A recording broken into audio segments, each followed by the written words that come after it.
A large part of socialism is understanding why capitalism doesn't work, so in this video I'm going to go through and explain the key arguments that socialists make against capitalists.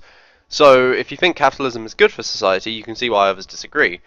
Here is a list of the arguments I'm going to be covering. Check out the description to skip to each one. So socialists believe that under capitalism it's impossible for someone to work under someone else for a wage without them being exploited, assuming the person they're working for makes a profit, which of course they would be. Between paying a worker to produce something and selling it, the profit that the boss or CEO makes is called the surplus value, and they've extracted it from the worker. This means that the worker is being exploited as they've not received the full value of their labour through wages. Socialists believe that we have to do away with bosses and the workers should collectively own the full value of what they produce. Let me give you an example. This is extremely oversimplified, but it gets the point across nonetheless. Say I employ you to work for me. I pay you £25 to produce a product and you make it with my machinery. I then sell this product for £50. This means the product you made was worth £50 but you only received £25 for it, which just shouldn't be the case. Now there are two main arguments against this. The first being that if the product was made in my facilities, then I should get more money for it.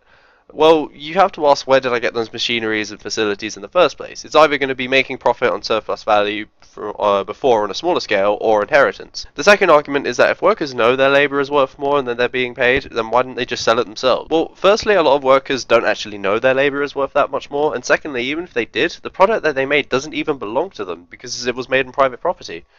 Surplus value and exploitation are inherent in capitalism, because without it, there would be no way for companies to make profit. Another flaw in capitalism is class mobility and inheritance. The general ethos of capitalism is that if you work hard, you do well in life. This is an appealing concept, but it doesn't take into account external factors, and we can see from today that this is not what happens. Often the poorest in society are doing the most work. Capitalism without class mobility is closer to feudalism than anything.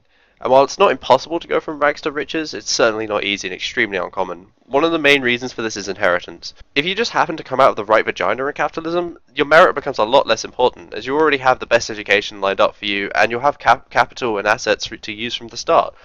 This means you're pretty much guaranteed to do well in life, while other people who don't get these same things have to work incredibly harder just to get a chance to get into the same point. You can say that their parents or their parents' parents worked hard for that capital or those assets, but the person who was born with them didn't, so why did they get the benefits? Socialism focuses on the individual's merit rather than their background. If you take away the factors of your upbringing, then the only thing that matters is if you actually have the ability. But under capitalism, this is far from the case, as even if you do have the ability to do well but was born in the wrong family, you're faced with more obstacles than someone who does not for no reason. The point isn't whether they can or they can't overcome these obstacles, it's just the fact that some people have to and some people don't. It's about equal opportunity. People often say that capitalism is great because profit will always drive people to do or make the best thing, but this isn't really the case. Profit a lot of the time leads to companies trying to find new ways to fuck us all over. Planned obsolescence is a great example of this. Basically, this is where companies will intentionally build in a time for a product to break on its own so that the consumer has to buy more products. This means the concept of profit actually ends up making most people worse off, and it makes us consume a lot more resources. Capitalism revolves around consuming resources, which is leading to many problems like actually running out of all our resources. We have the ability to make products that would hardly ever break, but then companies wouldn't be turning as big a profit. Another example is the horse meat scandal in the UK a while ago. Food companies had been replacing beef with horse, which is much cheaper, but not actually telling anyone they were doing this. And when it was found out, it was only until government intervention that it was stopped, but these companies had been making profit the entire time. Let me know what you think of this, and thanks for watching.